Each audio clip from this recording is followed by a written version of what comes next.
जैसा कि आपको थंबनेल देखकर ही पता चल गया होगा कि हम जो है 2021 के ईयरली करंट अफेयर पे चर्चा करने वाले हैं। देखिए इस सीरीज का पार्ट 1 अपलोड हो चुका है। उसमें हमने टोटल 100 प्रश्नों पे चर्चा की थी।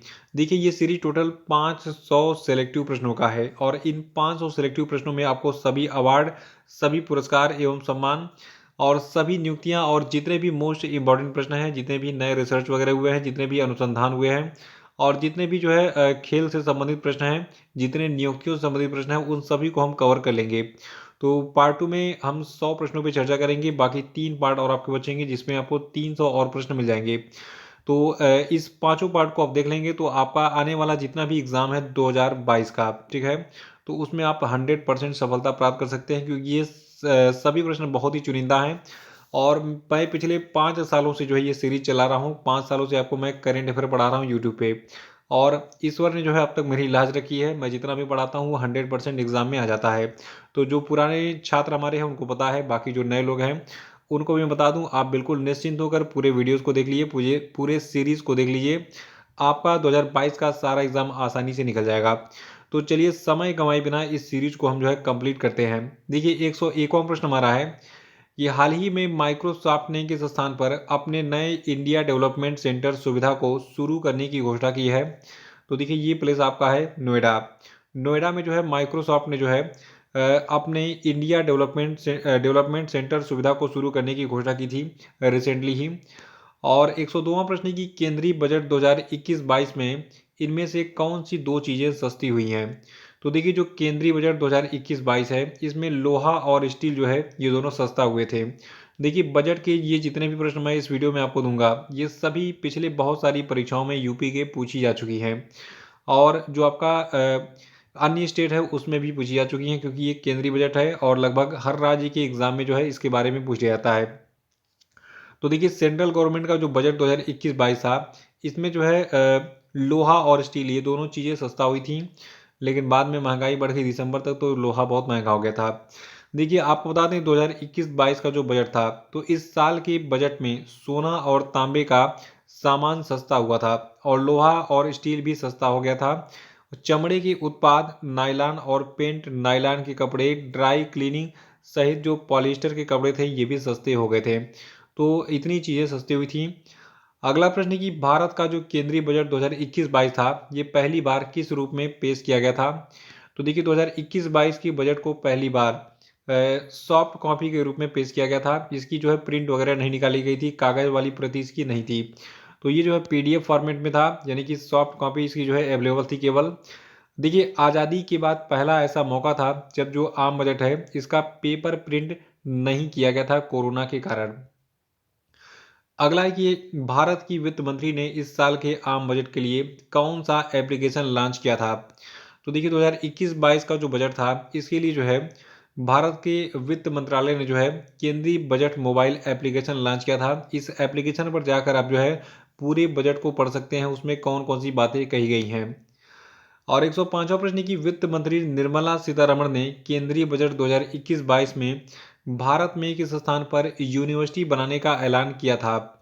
तो देखिए इन्होंने कहा था कि लेह में जो है एक यूनिवर्सिटी बनाई जाएगी। ये प्रश्न एग्जाम में पूछा भी गया था तो इसको याद रखिएगा।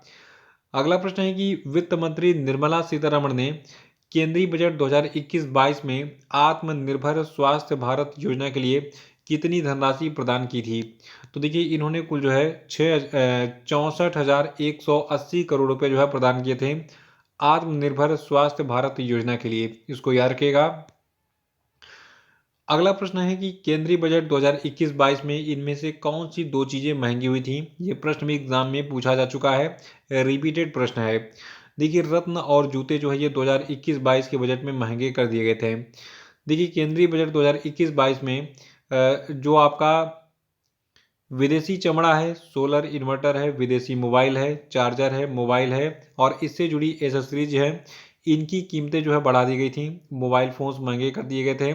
मोबाइल के पार्ट्स पर छूट कम कर दी गई थी और रत्न और जूते महंगे कर दिए गए थे।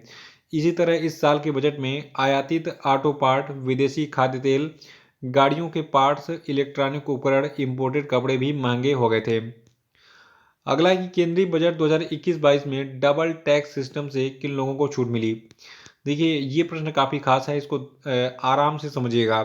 देखिए जो अप्रवासी भारतीय हैं इनको डबल टैक्स सिस्टम से जो है छूट मिल गई थी।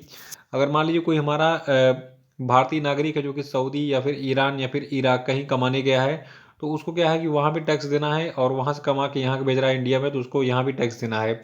तो इस डबल टैक्सेशन से जो है छूट मिल गई थी इस बार के बजट में, किसको? अप्रवासी यानी कि एनआरआई को। और 109वां प्रश्न है कि वित्त मंत्री निर्मला सीतारमण के मुताबिक सीनियर सिटीजन के लिए स्पेशल ऐलान में कितने साल से अधिक आयु के लोगों को अब आईटीआर यानी कि जो आपका इनकम टैक्स रिटर्न है ये नहीं भरना होगा? तो देखिए इस चीज़ को आपको जानना बहुत ज़रूरी है। जो 75 साल से अधिक आयु के लोग थे उनको जो है इस बार आईटीआर नहीं भरने का आदेश दिया गया था, ठीक है। और 110वां प्रश्न की हाल ही में किस राज्य के मुख्यमंत्री ने हर घर पानी हर घर सफाई मिशन लॉन्च किया? तो देखिए इस हर घर पानी हर घर सफाई मिशन को पंजाब की सरकार ने लॉन्च किया था, और इस योजना को विश्व बैंक, नाबार्ड और भारत सरकार के जल जीवन मिशन और राज्य बजट के द्वारा वित्त पोषित किया जा रहा है। अगला है कि विश्व कैंसर दिवस कब मनाया जाता है? देखिए कैंसर बहुत ही घातक बीमारी है और ये अभी तक लगभग लाइलाज ही है। बहुत रेयर केसेस में इसके इलाज हो पाते हैं। तो देखिए 4 फरवरी को हम विश्व कैंसर दिवस मनाते हैं, और विश्व कैंसर दिवस 2019 से 21 का विषय है I am and I will, ठीक है। देखिए अंतर्राष्ट्रीय कैंसर नियंत्रण संघ का मुख्यालय जो है आपका जिनेवा स्विट्जरलैंड में है, और इसी के द्वारा ये दिवस हर साल मनाया जाता है। और साथ में आप एक चीज़ और जान लीजिए कि अंतर्राष्ट्रीय कैंसर नियंत्रण संघ का जो स्थापना है ये 1933 में हुआ था। तो 4 फरवरी को हम क्या मनाते हैं? विश्व कैंसर दिवस। अगला प्रश्न है कि PSDCCI रिपोर्ट 2021 में कौन सा देश दूसरी सबसे अधिक लचीली अर्थव्यवस्था के रूप में उभरा है? तो देखिए ये देश आपका भारत है। याद रखिएगा भारत जो है ये दुनिया की दूसरी सबसे अधिक लचीली अर्थव्यवस्था के रूप में 2021 में उभरा था। देखिए इस रैंकिंग में जर्मनी सबसे ऊपर है, दक्षिण कोरिया तीसरे स्थान पर है। फिर से आपको बता दूं, जो आपका PSDCCI का रिपोर्ट था इसमें बताया गया कि दुनिया का सबसे लचीला अर्थव्यवस्था कौन है? जर्मनी का है, फिर भारत का है, और दुनिया की तीसरी सबसे लचीली अर्थव्यवस्था है दक्षिण कोरिया की, फिर चाइना की है चौथे नंबर पर, फिर 5वें नंबर पर कनाडा की है, और 6वें नंबर पर फ्रांस, 7वें पर जो है आपका कौन है ये मत याद रखिए। केवल पहले का, दूसरे का, तीसरे का याद कर लीजिए, खास तौर से भारत का। तो भारत दुनिया की दूसरी सबसे अधिक लचीली अर्थव्यवस्था बन गई है, और जर्मनी जो है ये दुनिया की सबसे लचीली अर्थव्यवस्था है। अगला है कि भारत और किस देश के बीच में संयुक्त सैन्य अभ्यास युद्ध अभ्यास का 16वां संस्करण राजस्थान में 8 फरवरी से आयोजित हुआ था? तो देखिए आपको बता दूं जो आपका युद्ध अभ्यास है ये भारत और अमेरिका के बीच में होने वाला एक संयुक्त सैन्य अभ्यास है। ये इस बार 8 फरवरी को राजस्थान में किया गया था। भारत और अमेरिका के बीच जो आपका ये युद्ध अभ्यास नाम का संयुक्त सैन्य अभ्यास है, इस बार इसका 16वां संस्करण राजस्थान में 8 फरवरी से शुरू हुआ और ये 21 फरवरी तक चला था। अगला प्रश्न है कि हाल ही में पश्चिमी रेलवे ने किस राज्य में वाघई बिलीमोरा के बीच 107 साल पुरानी नैरो गेज हेरिटेज ट्रेन सहित 3 ट्रेनों की सेवाओं को अस्थायी रूप से स्थगित करने का निर्णय लिया है? तो देखिए आपको बता दूं ये प्लेस आपका गुजरात है, ठीक है।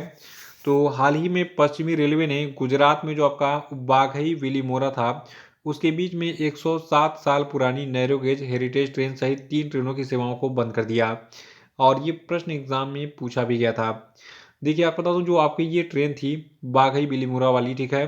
तो इस ट्रेन की शुरुआत 1913 में की गई थी, 107 साल पहले, और ये जो है गायकवाड़ वंश की निशानी थी जिसने बड़ौदा की रियासत पर शासन किया था। ये ट्रेन कुल 63 किलोमीटर की दूरी तय करती थी। अगला प्रश्न है कि हाल ही में किसने भारत की सबसे कम उम्र की महिला पायलट बनकर एक नया कीर्तिमान बना दिया? तो देखिए भारत की जो सबसे कम उम्र की महिला पायलट बनी थी 2021 में, इनका नाम है आयशा अजीज। ये जम्मू कश्मीर की रहने वाली हैं। ये 25 साल की उम्र में पायलट बन गई थी। अगला प्रश्न है कि हाल ही में किस देश ने परमाणु क्षमता से लैस सतह से सतह यानी सरफेस टू सरफेस पर मार करने वाली बैलिस्टिक मिसाइल गजनवी का सफल परीक्षण किया? तो देखिए जो आपका पाकिस्तान है इसने गजनवी मिसाइल का परीक्षण किया था। ये भी प्रश्न एग्जाम में रिपीटेड है, अगर आपने एग्जाम दिए होंगे 2021 में तो आपको ये प्रश्न पता होगा। तो गजनवी का परीक्षण पाकिस्तान ने किया था और इसकी मारक क्षमता 290 किलोमीटर है। अगला प्रश्न है कि किस राज्य ने अपना पहला ह्यूमन मिल्क बैंक खोला? देखिए आंसर कमेंट बॉक्स में बताते चलिएगा, क्योंकि ये सारी चीज़ें आप जो है पिछले साल जनवरी से लगाए दिसंबर तक पढ़ चुके हैं। देखिए जो आपका केरल राज्य है, इसने अपना पहला ह्यूमन मिल्क बैंक खोला था। ह्यूमन मिल्क बैंक मतलब जो स्त्रियां होती हैं उनके दूध का बैंक, ठीक है। और इस ह्यूमन मिल्क बैंक को केरल के एर्नाकुलम जनरल अस्पताल में खोला गया था। अगला प्रश्न है कि हाल ही में भारत की किस कंपनी ने अमेरिका से दुनिया का पहला कार्बन न्यूट्रल ऑयल आयात किया?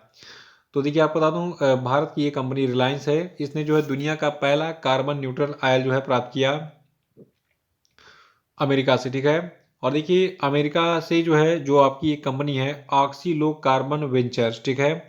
तो इससे जो है रिलायंस को ये कार्बन न्यूट्रल ऑयल मिला था। अगला प्रश्न है कि हाल ही में किस देश में हिंद महासागर क्षेत्र के रक्षा मंत्रियों के सम्मेलन का आयोजन किया गया? तो देखिए हिंद महासागर क्षेत्र के रक्षा मंत्रियों के सम्मेलन का आयोजन जो है भारत में किया गया था, और इसकी अध्यक्षता भारत के रक्षा मंत्री राजनाथ सिंह ने की थी। इसका जो आयोजन है ये एरो इंडिया 2021 के मौके पर किया गया था। अगला प्रश्न है कि ब्रांड मूल्यांकन के बारे में बताने वाली कंपनी डफ एंड फेल्प्स की ओर से जारी ताजा रैंकिंग में किसको भारत के सबसे बड़े सेलिब्रिटी की लिस्ट में पहला स्थान प्राप्त हुआ? तो देखिए भारत के जो विराट कोहली हैं इनको पहला स्थान प्राप्त हुआ। और आपको बता दूं क्रिकेटर विराट कोहली जो है ये 23.77 करोड़ अमेरिकी डॉलर के ब्रांड मूल्य के साथ 2020 में लगातार चौथे साल सबसे मूल्यवान भारतीय सेलिब्रिटी रहे थे। इस लिस्ट में दूसरा नाम था अक्षय कुमार का, और तीसरे स्थान पर रणवीर सिंह रहे थे। फिर से सुन लीजिए कि ब्रांड मूल्यांकन के बारे में बताने वाली डफ एंड फेल्प्स जो है इसने एक रैंकिंग जारी की थी। इसमें बताया था कि भारत के सबसे बड़े सेलिब्रिटी की लिस्ट में पहला स्थान विराट कोहली को मिला, दूसरा अक्षय कुमार को मिला, तीसरा रणवीर सिंह को मिला था। अगला है कि हाल ही में किस देश ने दुनिया का पहला ऊर्जा द्वीप बनाए जाने की घोषणा की? तो देखिए दुनिया का जो पहला ऊर्जा द्वीप है ये आपका डेनमार्क ने बनाने की घोषणा की थी। और इस विशालकाय द्वीप का जो आकार है ये 18 फुटबॉल पिचों यानी कि लगभग 1,20,000 वर्ग मीटर जितना बड़ा होगा। ये कुछ इस प्रकार से दिखेगा बनने के बाद। और ये भी प्रश्न एग्जाम में पूछा ही गया था, ठीक है। अगला है कि हाल ही में किसने पहली बार एशियाई ऑनलाइन शूटिंग चैंपियनशिप में स्वर्ण पदक जीता? तो देखिए एशियाई ऑनलाइन शूटिंग चैंपियनशिप में स्वर्ण पदक जीता सौरभ चौधरी ने। और अगला है कि हाल ही में निम्न में से किस उच्च न्यायालय ने डायमंड जुबली मनाई? तो देखिए जो आपका गुजरात का उच्च न्यायालय है यानी गुजरात हाई कोर्ट है, इसने अपना डायमंड जुबली मनाया था 2022-21 में। और गुजरात उच्च न्यायालय की स्थापना को 60 साल पूरे हो गए थे 2021 में।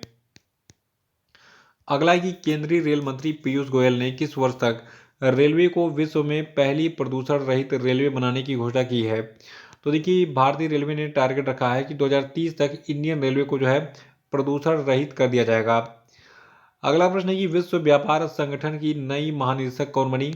तो देखिए जो वर्ल्ड ट्रेड ऑर्गेनाइजेशन है इसकी नई महानिदेशक बनी है नगोजी ओंकोजो इविला। इनका नाम याद रखिएगा, एग्जाम में पूछा जा चुका है कई बार। अगला है कि हाल ही में किस राज्य सरकार ने जमीन की धोखाधड़ी रोकने के लिए हर जमीन का 16 अंक का एक यूनिक आईडी नंबर जारी करने का फैसला किया है? तो देखिए ये फैसला योगी बाबा ने किया था, उत्तर प्रदेश की सरकार ने की थी। उत्तर प्रदेश की सरकार ने कहा कि जमीनों की धांधली अब नहीं होगी, अब जो है जमीनों का एक 16 अंक का यूनिक आईडी नंबर जो है जारी किया जाएगा। अगला प्रश्न है कि निम्नलिखित में से किसे North Eastern University Centre for Spirituality Dialogue and Service ने वैश्विक नागरिकता दूत यानी कि ग्लोबल सिटीजनशिप एनवाई के रूप में मान्यता दी?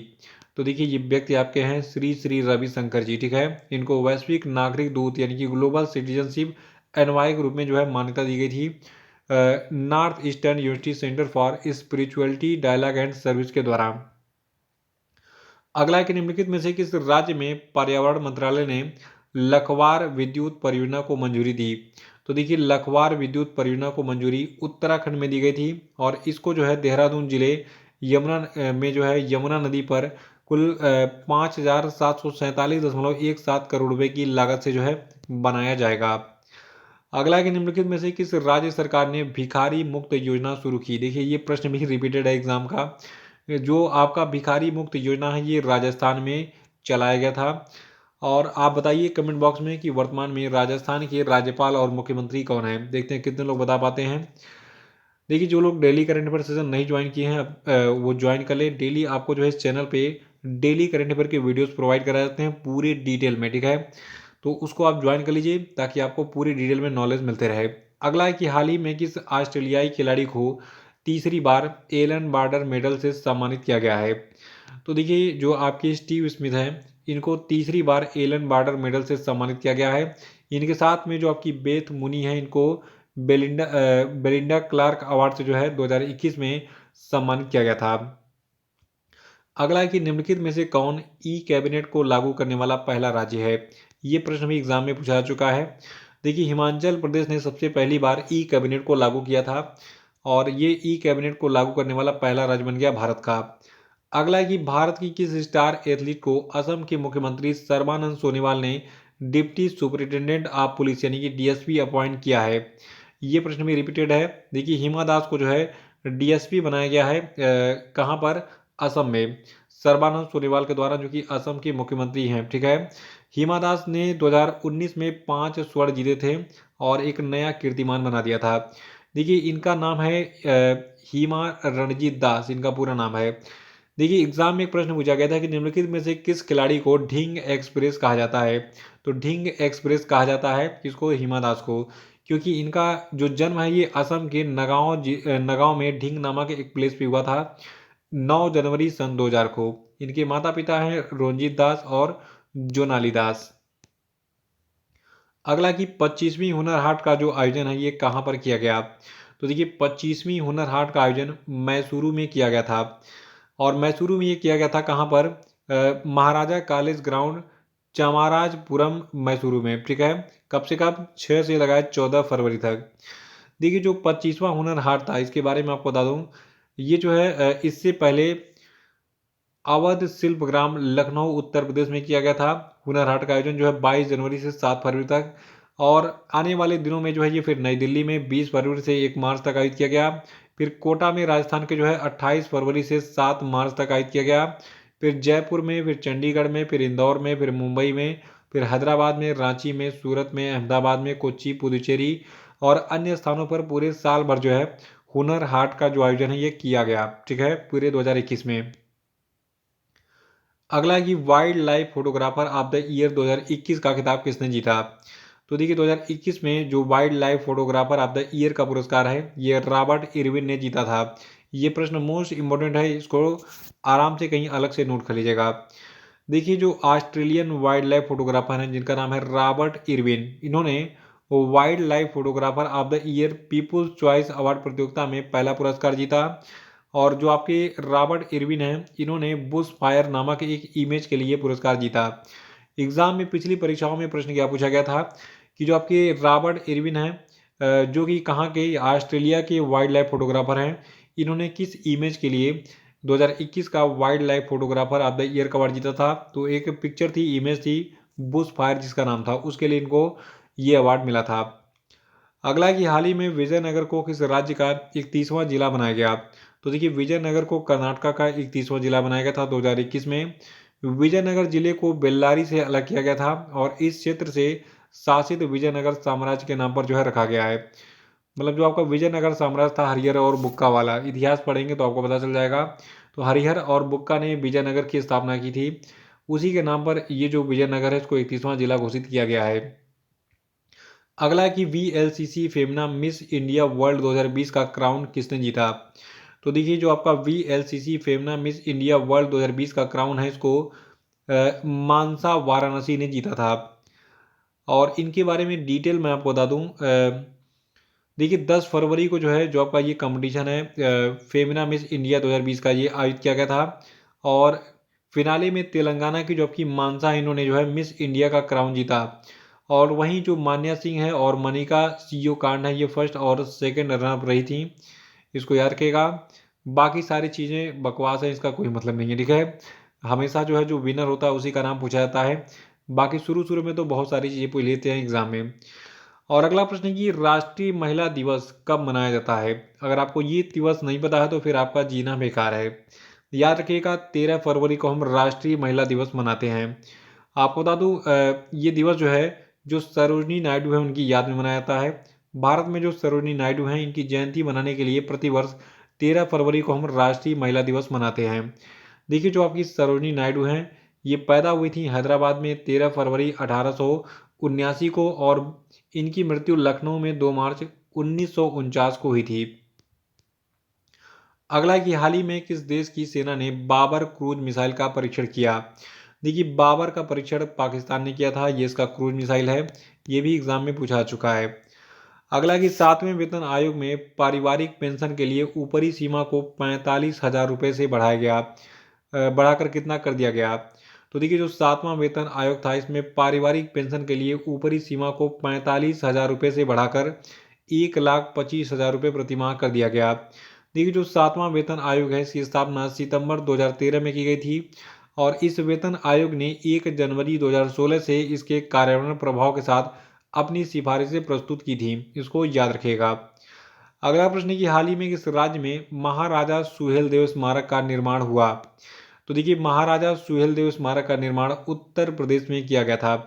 देखिए हाल ही में पीएम मोदी ने उत्तर प्रदेश के बहराइच जिले में स्थित चित्तौरा में श्रावस्ती के महान योद्धा राजा सुहेलदेव की 4.20 मीटर ऊंची प्रतिमा का वीडियो कॉन्फ्रेंस के जरिए शिलान्यास किया था, और इसके साथ ही प्रधानमंत्री ने बहराइच की चित्तौरा झील के विकास कार्यों का भी शिलान्यास किया था, और प्रधानमंत्री ने महाराजा सुहेलदेव स्वशासी राज्य चिकित्सा महाविद्यालय एवं महर्षि बालार्क चिकित्सालय बहराइच का भी लोकार्पण किया था।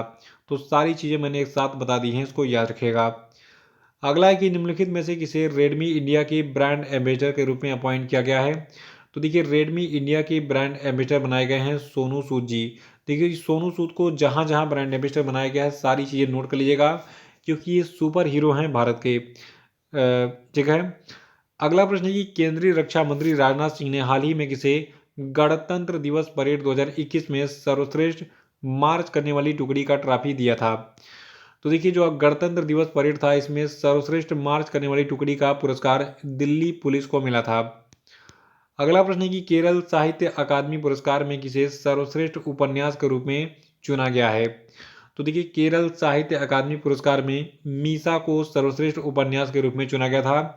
देखिए आपको बता दूं, केरल साहित्य अकादमी ने वर्ष 2019 के लिए पुरस्कारों की घोषणा की थी, और एस हरीश के जो आपके व्यक्ति हैं, यहाँ पे फोटो दिख रही है एस हरीश, तो एस हरीश ने लिखा है मीसा को, और मीसा को सर्वश्रेष्ठ उपन्यास चुना गया।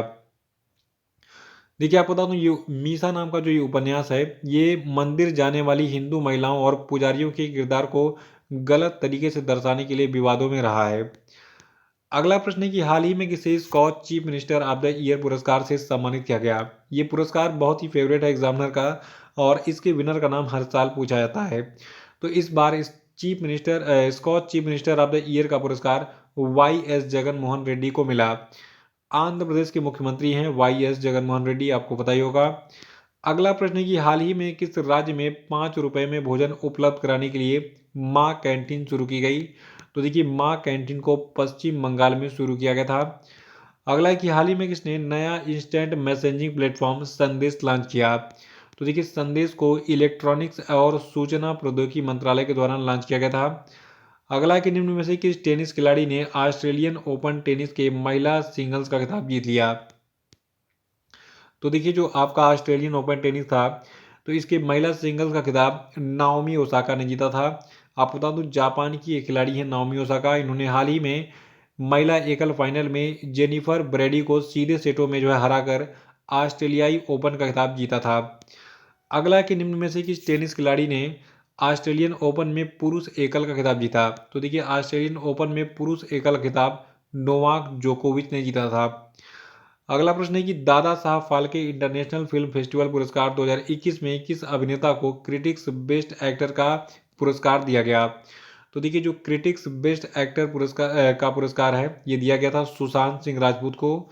यहाँ पे मेरे पास पूरी लिस्ट है दादा साहब फाल्के 2021 की। ठीक है, तो 2021 का जो Dada Saheb Phalke international film festival पुरस्कार था, इसमें बेस्ट एक्टर का पुरस्कार दीपिका पादुकोण को छपाक के लिए मिला था, और बेस्ट एक्टर मेल का पुरस्कार अक्षय कुमार को लक्ष्मी के लिए मिला था। क्रिटिक्स बेस्ट एक्ट्रेस का पुरस्कार कियारा आडवाणी को मिला था गिल्टी के लिए, और क्रिटिक्स बेस्ट एक्टर का पुरस्कार स्वर्गीय सुशांत सिंह राजपूत को मिला था दिल बेचारा के लिए। इसको याद रखिएगा, ये सबसे इंपॉर्टेंट है। अगला है बेस्ट फीचर फिल्म का। तो देखिए बेस्ट फिल्म का पुरस्कार जो है तानाजी द अनसंग वॉरियर को मिला था। और बेस्ट इंटरनेशनल फीचर फिल्म का पुरस्कार पैरासाइट को मिला। मोस्ट वर्सेटाइल एक्टर का पुरस्कार के मेनन को मिला। और बेस्ट डायरेक्टर का पुरस्कार अनुराग बासु को लूडो के लिए दिया गया था। और देखिए यहाँ पे जितने अवार्ड दिए गए हैं इसका आप स्क्रीनशॉट ले लीजिए, ठीक है। बाकी आपको पीडीएफ तो मिल ही जाएगी। और एक और पीडीएफ मैं आपको दूंगा, उसमें आपको 3000 प्रश्न मिलेंगे। कितने? 3000 प्रश्न आपको जनवरी से लगाए दिसंबर तक कंप्लीट स्टडी आप जो है कर सकेंगे इस पीडीएफ के माध्यम से। तो इस पेज का स्क्रीनशॉट ले लीजिए, फिर आगे बढ़ते हैं। और ये अगला पेज है, इसमें आपके सारे नाम कंप्लीट हो गए विनर्स के, ठीक है। इसको आराम से नोट कर लीजिएगा। अगला प्रश्न है कि किस राज्य में फूल प्रसंस्करण केंद्र स्थापित किया जाएगा। तो देखिए फूल प्रसंस्करण केंद्र को कर्नाटक में स्थापित किया जाएगा, इसको याद रखिएगा। अगला कि वर्ष 2020 का जो 30वां बिहारी पुरस्कार है, देखिए बिहारी पुरस्कार सभी इंपॉर्टेंट पुरस्कारों में से एक है, ठीक है। तो 2020 का 30वां बिहारी पुरस्कार मोहन कृष्ण बोहरा को मिला। देखिए मोहन कृष्ण बोहरा को उनकी आलोचना की हिंदी पुस्तक तस्लीमा संघर्ष और साहित्य को दिया जाएगा, ठीक है। ये पुस्तक 2016 में प्रकाशित हुई थी। देखिए बिहारी पुरस्कार के बारे में बता दूं, इस पुरस्कार में 2,50,000 रुपये यानी कि 2.5 लाख रुपए का पुरस्कार नगद और प्रशस्ति पत्र और पट्टिका जो है प्रदान किया जाता है विनर को। और जो आपका बिहारी पुरस्कार है, ये पुरस्कार 1991 में जो है शुरू हुआ था, इसको याद रखिएगा। प्रश्न ये पूछा गया था कि बिहारी पुरस्कार किसके द्वारा दिया जाता है, तो ये के बिरला फाउंडेशन के द्वारा स्थापित 3 साहित्य पुरस्कारों में से एक है। देखिए प्रसिद्ध हिंदी कवि बिहारी के नाम पर जो है ये पुरस्कार हर साल राजस्थानी लेखक के द्वारा पिछले 10 वर्षों में प्रकाशित हिंदी और राजस्थानी में उत्कृष्ट योगदान देने के लिए दिया जाता है। तो बिहारी पुरस्कार से संबंधित जितने फैक्ट मैंने बता दिए हैं और इनको नोट कर लीजिएगा, एग्जाम में आपके काम आएंगे। यहीं से सारे प्रश्न आपको मिल जाएंगे। अगला है कि हाल ही में किस राज्य में पहला वन चिकित्सा केंद्र खोला गया। तो देखिए जो पहला वन चिकित्सा केंद्र है भारत का, ये उत्तराखंड में खोला गया। देखिए हाल ही में उत्तराखंड वन अनुसंधान की तरफ से कालिका रिसर्च सेंटर के पीछे जंगल में जापानी तकनीकी पर आधारित भारत के पहले हीलिंग सेंटर वन चिकित्सा केंद्र की जो है स्थापना की गई। अगला प्रश्न है कि दस्तलीक किन दो देशों का संयुक्त सैन्य अभ्यास है। तो देखिए दस्तलीक जो है ये भारत और उज्बेकिस्तान के बीच का एक संयुक्त सैन्य अभ्यास है। और हाल ही में जो आपका दस्तलीक है इसका जो दूसरा संस्करण है ये उत्तराखंड के चौबटिया में आयोजित किया गया था। इस संयुक्त सैन्याभ्यास का पहला संस्करण नवंबर 2019 में ताशकंद में आयोजित किया गया था। अगला है कि हिंदी भाषा का साहित्य अकादमी पुरस्कार 2020 किसको मिला। तो देखिए 2020 का हिंदी भाषा का साहित्य अकादमी पुरस्कार अनामिका को दिया गया। देखिए बिहार के मुजफ्फरपुर की रहने वाली हैं कौन, अनामिका। और इनको इनकी कविता संग्रह टोकरी में दिगंत थेरी गाथा के लिए ये पुरस्कार मिला है।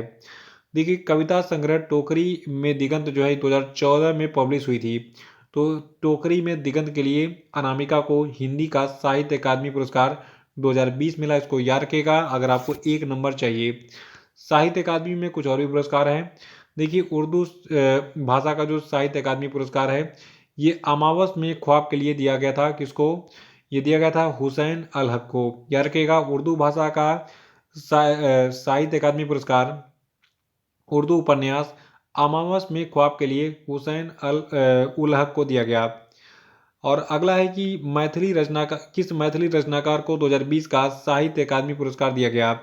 तो देखिए मैथिली भाषा का जो साहित्य अकादमी पुरस्कार है ये कमकांत झा को मिला। और इस वर्ष 3 बिहार के निवासियों को जो है हिंदी कवित्री अनामिका, मैथिली रचनाकार कमकांत झा और उर्दू के जो साहित्यकार हैं जिनका नाम है हुसैन उल हक, जिनके नाम मैं बता चुका हूँ अभी। तो इन 3 बिहारी लोगों को जो है ये पुरस्कार मिले हैं साहित्य अकादमी के। किस किस भाषा के? मैथिली भाषा के, हिंदी भाषा के और उर्दू भाषा के, ठीक है। तो कमकांत झा को मिला है मैथिली भाषा का साहित्य अकादमी पुरस्कार। और साहित्य अकादमी ने कितनी भाषाओं में साहित्य अकादमी पुरस्कार दिया, ये सबसे बड़ा सवाल है। तो इस बार टोटल 20 भारतीय भाषाओं में ये पुरस्कार वितरित हुआ। 12 मार्च 2021 को साहित्य अकादमी ने 20 भारतीय भाषाओं में इस वार्षिक पुरस्कार को देने की घोषणा की थी। अगला ये किस उपन्यासकार को कविता संग्रह when God is a traveller के लिए अंग्रेजी भाषा के लिए साहित्य अकादमी पुरस्कार से सम्मानित किया गया? तो देखिए ये उपन्यासकार आपके हैं अरुंधति सुब्रमण्यम, ठीक है। इनको when God is a traveller के लिए जो है अंग्रेजी भाषा का साहित्य अकादमी पुरस्कार मिला इस साल। देखिए अरुंधति सुब्रमण्यम के कविता संग्रह मैंने बता ही दिया इसको, ठीक है। अगला कि डॉक्टर महेश चंद्र शर्मा गौतम को किस उपन्यास के लिए संस्कृत भाषा का साहित्य अकादमी पुरस्कार दिया गया? देखिए संस्कृत भाषा का जो साहित्य अकादमी पुरस्कार है ये वैशाली के लिए जो है डॉक्टर महेश चंद्र शर्मा गौतम को दिया गया इस साल। और अगला है कि किस पूर्व केंद्रीय मंत्री एवं लेखक के महाकाव्य श्री बाहुबली अ, अहिम सादी विजयम के लिए उनको कन्नड़ भाषा के लिए साहित्य अकादमी पुरस्कार मिला? तो देखिए ये भारत के केंद्रीय मंत्री आपके हैं पूर्व केंद्रीय मंत्री हैं एम वीरप्पा मोइली, जो कि कांग्रेस के शासन में पेट्रोलियम मंत्री हुआ करते थे। साहित्य अकादमी से जुड़े मेरे पास बहुत सारे और भी कंटेंट हैं जो कि एग्जाम के लिए इंपॉर्टेंट है, ध्यान सुनिएगा। देखिए 12 मार्च 2021 को साहित्य अकादमी ने 20 भारतीय भाषाओं में वार्षिक साहित्य अकादमी पुरस्कार 2020 की घोषणा की थी। और सात मतलब इन 20 भारतीय भाषाओं में 7 कविता संग्रह, 4 उपन्यास, 5 कहानी संग्रह, 2 नाटक और एक संस्मरण और एक महाकाव्य के लिए ये पुरस्कार घोषित किए गए। साहित्य अकादमी के अध्यक्ष आपके रहे डॉक्टर चंद्रशेखर कंबार। इनकी अध्यक्षता में आयोजित अकादमी ने जो है कार्यकारी मंडल की बैठक में इन पुरस्कारों को अनुमोदित किया था। और देखिए कविता संग्रहों के लिए पुरस्कृत कवि आपके हैं इस बार अंग्रेजी के लिए अरुंधति सुब्रमण्यम, हरीश मीनाश्रु गुजराती गुर के लिए, हिंदी भाषा के लिए अनामिका और कोंकणी के लिए RS भास्कर और मणिपुरी के लिए इरुंगबम देवन और संताली भाषा के लिए रूपचंद हांसदा और तेलुगु के लिए निकलेश्वर। तो इन सभी को इन इन भाषाओं में जो है इस बार पुरस्कार मिला साहित्य अकादमी का। और उपन्यास के लिए किसको किसको साहित्य अकादमी पुरस्कार मिला? मिला है मराठी के लिए नंदा खरे को और संस्कृत के लिए डॉक्टर महेश चंद्र शर्मा गौतम को, तमिल के लिए इमायम को और हुसैन उल हक को मिला है, ठीक है। इन सबको मिला है साहित्य अकादमी पुरस्कार। कहानी संग्रहों के लिए जो है पुरस्कृत कहानीकार आपके हैं अपूर्व। और बाकी अन्य भाषा के साहित्य अकादमी पुरस्कारों के नाम आपको यहाँ पे दिख रहे हैं, स्क्रीनशॉट ले लीजिए, इसको आराम से नोट कर लीजिएगा। बाकी जो इंपॉर्टेंट थे मैंने बता दिया। ये चारों प्रश्न एग्जाम में पूछे जा चुके हैं, हिंदी का, अंग्रेजी का, संस्कृत का, मैथिली का, ये मैंने आपको बता ही दिया है। और कन्नड़ का भी बता दिया साथ में, वीरप्पा मोइली जी को दिया गया है जो कि पेट्रोलियम मंत्री थे। अगला आपका है प्रश्न की अंतर्राष्ट्रीय T20 क्रिकेट में 3000 रन बनाने वाले दुनिया के पहले खिलाड़ी कौन बन गए हैं? तो देखिए अंतर्राष्ट्रीय T20 क्रिकेट में 3000 रन बनाने वाले दुनिया के पहले खिलाड़ी बन गए हैं विराट कोहली। अगला है कि स्विट्जरलैंड के बाद अब किस देश ने बुर्का पहनने पर प्रतिबंध लगाने का फैसला किया है? तो देखिए स्विट्जरलैंड में तो लगा ही था, श्रीलंका में भी अब महिलाएं बुर्का नहीं पहन सकेंगी। अगला है कि फिल्म फेयर अवार्ड 2021 में किसे बेस्ट अभिनेता का अवार्ड दिया गया? तो देखिए फिल्म फेयर अवार्ड 2021 में इरफान खान को बेस्ट अभिनेता का पुरस्कार दिया गया। देखिए जो 66वां फिल्म फेयर अवार्ड था इसका आयोजन 27 मार्च 2021 को मुंबई में किया गया था। इस सेरेमनी में साल 2020 में रिलीज हुई फिल्मों को सम्मानित किया गया। और इस सेरेमनी में दिवंगत एक्टर इरफान खान को फिल्म अंग्रेजी मीडियम के लिए सर्वश्रेष्ठ अभिनेता के खिताब से नवाजा गया। साथ ही लाइफ टाइम अचीवमेंट अवार्ड से भी जो है इनको सम्मानित किया गया। और इरफान खान के बेटे जो आपके हैं बाबिल, इन्होंने अपने पिता की ओर से ये अवार्ड लिया था। देखिए जो 66वां फिल्म फेयर अवार्ड था इसमें सर्वश्रेष्ठ फिल्म का पुरस्कार थप्पड़ को मिला, सर्वश्रेष्ठ फिल्म क्रिटिक्स का पुरस्कार प्रतीक वत्स ईब अल्ले ओए को मिला। बाकी यहाँ पे बहुत सारे फालतू पुरस्कार हैं, इनको आप मत याद कीजिएगा, स्क्रीनशॉट लेके इसको नोट कर लीजिए। देखिए मैं आपको बता दूं जो बेस्ट एक्टर, बेस्ट एक्ट्रेस और बेस्ट फिल्म का पुरस्कार है ये सबसे इंपॉर्टेंट होता है, ठीक है। बाकी इसमें बहुत सारी चीज़ें हैं, इसको आप अपनी जानकारी के लिए पढ़ लीजिएगा। तो स्क्रीनशॉट ले लीजिए, फिर आगे बढ़ते हैं। और ये अगला पेज है आपका 66वें फिल्म फेयर अवार्ड का, इसका भी ले लीजिए। ये अगला पेज है, इसका भी ले लीजिए। एक चीज याद रखिएगा कि लाइफ टाइम अचीवमेंट का जो अवार्ड है 66वें फिल्म फेयर अवार्ड में ये इरफान खान को मिला था, ठीक है, स्वर्गीय इरफान खान को। अगला है कि इंटरनेशनल वुमेन ऑफ करेज 2021 पुरस्कार किसको दिया गया? तो देखिए इंटरनेशनल वुमेन ऑफ करेज 2021 पुरस्कार कौशल्या शंकर को मिला। अगला है कि हाल ही में किस देश के राष्ट्रपति जॉन मुगुफली का निधन हो गया। तो देखिए जॉन मुगुफली तंजानिया के राष्ट्रपति हुआ करते थे। अगला है कि हाल ही में किस राज्य में आवाम की बात कार्यक्रम शुरू किया गया। तो देखिए आवाम की बात कार्यक्रम को जम्मू कश्मीर में शुरू किया गया था मनोज सिन्हा के द्वारा, जो कि लेफ्टिनेंट गवर्नर है कहाँ के, जम्मू कश्मीर के। अगला है कि विश्व गौरैया दिवस। देखिए ये सबसे इम्पोर्टेंट दिवस है। तो गौरैया दिवस को हम मनाते हैं 20 मार्च को, और 2021 का इसका विषय रहा था आई लव गौरैया, यानी कि आई लव स्पारोस, इसको याद रखिएगा। अगला है कि 67वें राष्ट्रीय फिल्म पुरस्कार समारोह में किस अभिनेत्री को नेशनल अवार्ड से सम्मानित किया गया। तो देखिए कंगना रनौत को जो है नेशनल अवार्ड दिया गया 67वें राष्ट्रीय फिल्म पुरस्कार में, और कंगना रनौत को यह पुरस्कार मणिकर्णिका और पंगा के लिए मिला है। देखिए जो 67वां राष्ट्रीय फिल्म पुरस्कार था, इसके सभी विनर्स के नाम आपको स्क्रीन पर दिखेंगे। आप इसको जो है आराम से नोट कर लीजिएगा, ठीक है। स्क्रीनशॉट ले लीजिए पहले पेज का। इसमें जो सबसे इंपॉर्टेंट है सुशांत सिंह राजपूत का नाम, इनको जो है सर्वश्रेष्ठ हिंदी फिल्म का पुरस्कार छिछोरे के लिए मिला था सुशांत सिंह राजपूत को, ठीक है।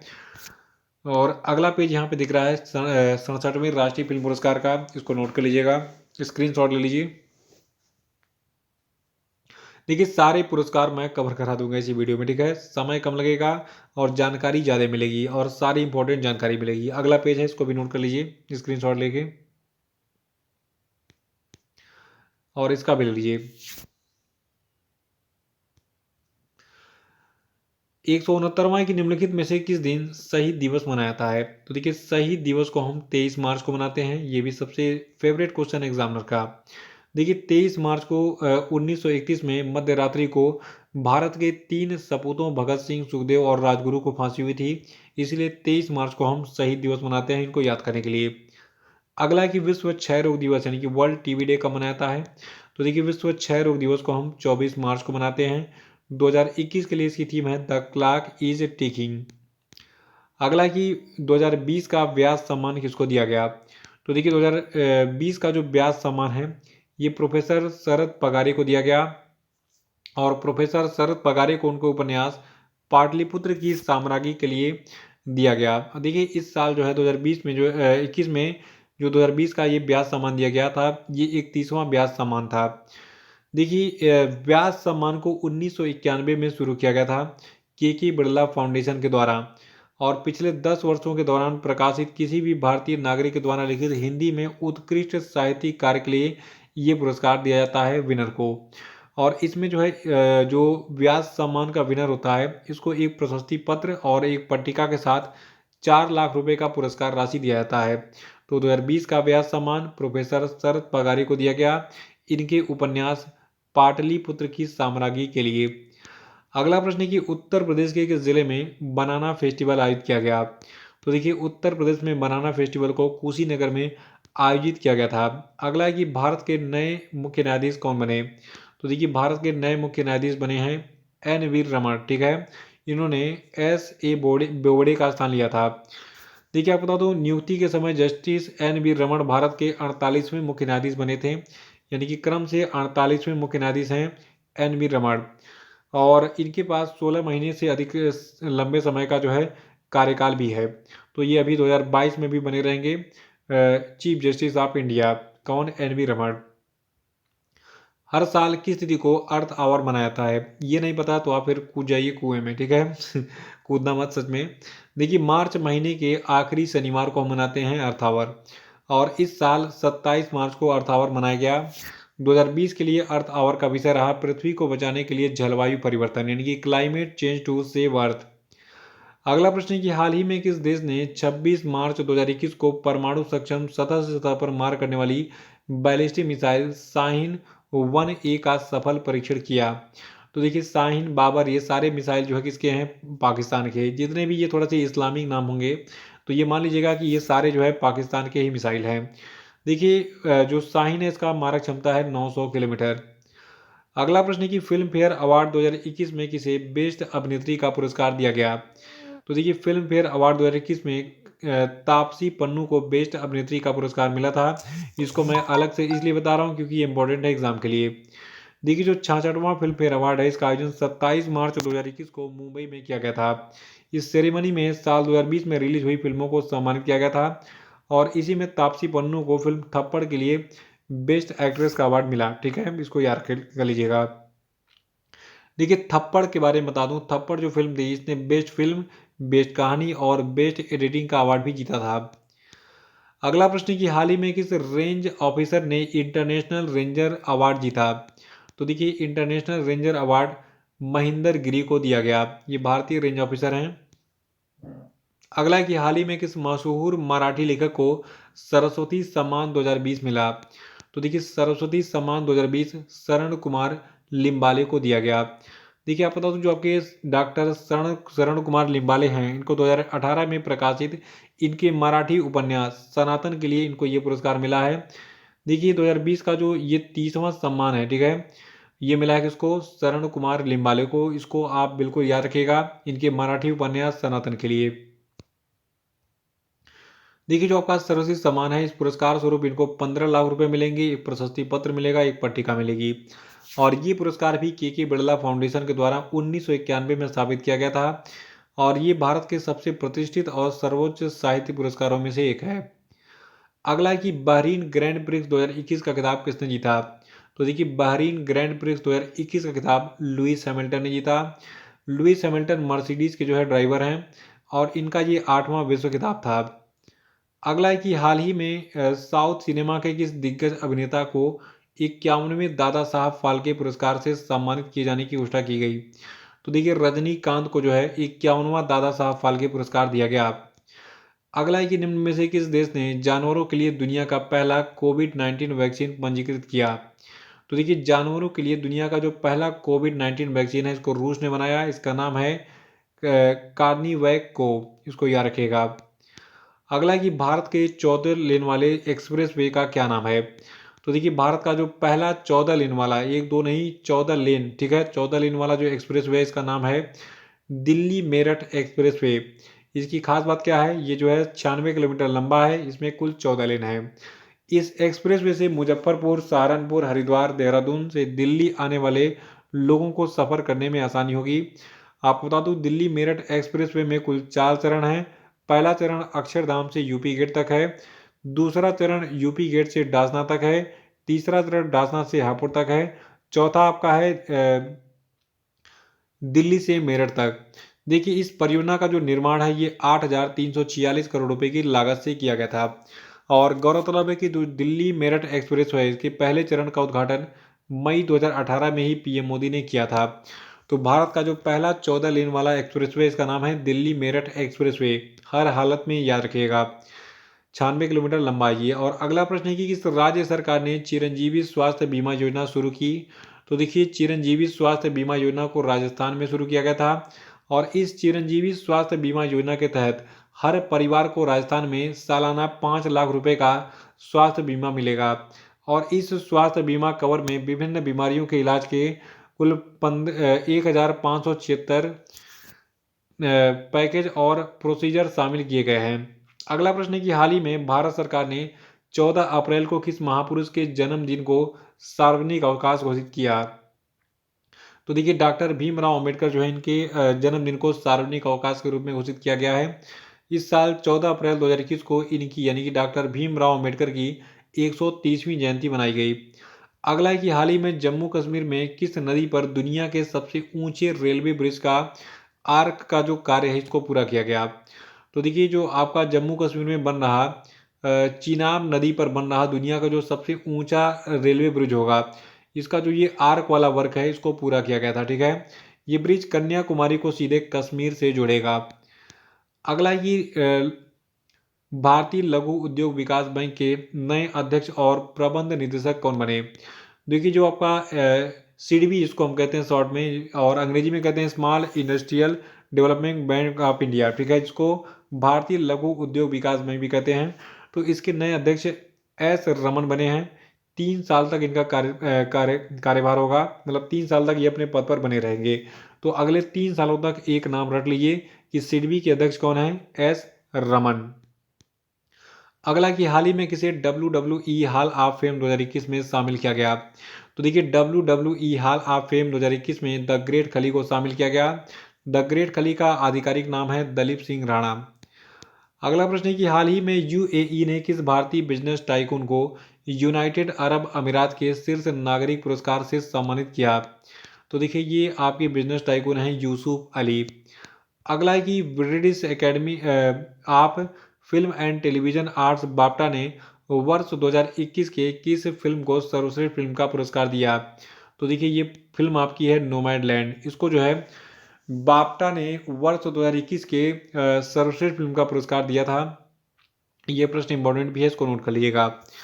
देखिए बाफ्टा 2021, 2020 और 2021 की शुरुआत में सर्वश्रेष्ठ राष्ट्रीय और विदेशी फिल्मों को सम्मानित करने के लिए इसने जो बाफ्टा ने ये आयोजन किया था और ये इसका 74वां संस्करण था जो कि 2021 में आई। देखिए इस बार ब्रिटिश बाफ्टा में जो है सबसे अधिक नामांकन मिला किसको? अमेरिकी ड्रामा नोमैडलैंड को, और साथ में जो आपका एक और ड्रामा था रॉक्स को, ठीक है, जो कि British coming of age drama था।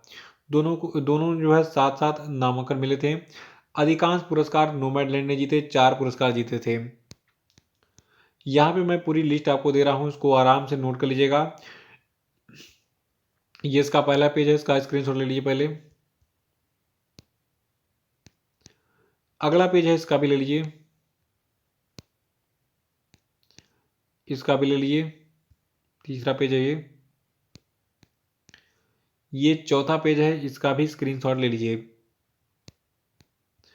अगला प्रश्न हमारा कि निम्न में से किस फिल्म को संघाई अंतर्राष्ट्रीय फिल्म समारोह 2021 के लिए चुना गया है?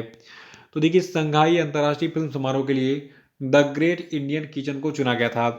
आपको बता दूं ये जो है निर्देशक जेओ बेबी की मलयालम फिल्म है द ग्रेट इंडियन किचन। इसको आपको बता दूं इस फिल्म में जो है समाज के पितृसत्तात्मक रवैये का चित्रण किया गया है और ये दिखाया गया है कि इस तरह भारतीय महिलाओं के जीवन को रसोई से यानी किचन से बांध दिया जाता है। अगला है कि किस राज्य या फिर केंद्र शासित प्रदेश ने गरीब छात्रों के लिए लैब ऑन व्हील्स कार्यक्रम शुरू किया? तो देखिए लैब ऑन व्हील्स कार्यक्रम को दिल्ली सरकार ने शुरू किया था। 192वां है कि इस मराठी फिल्म ने बेस्ट फॉरेन फीचर अवार्ड जीता?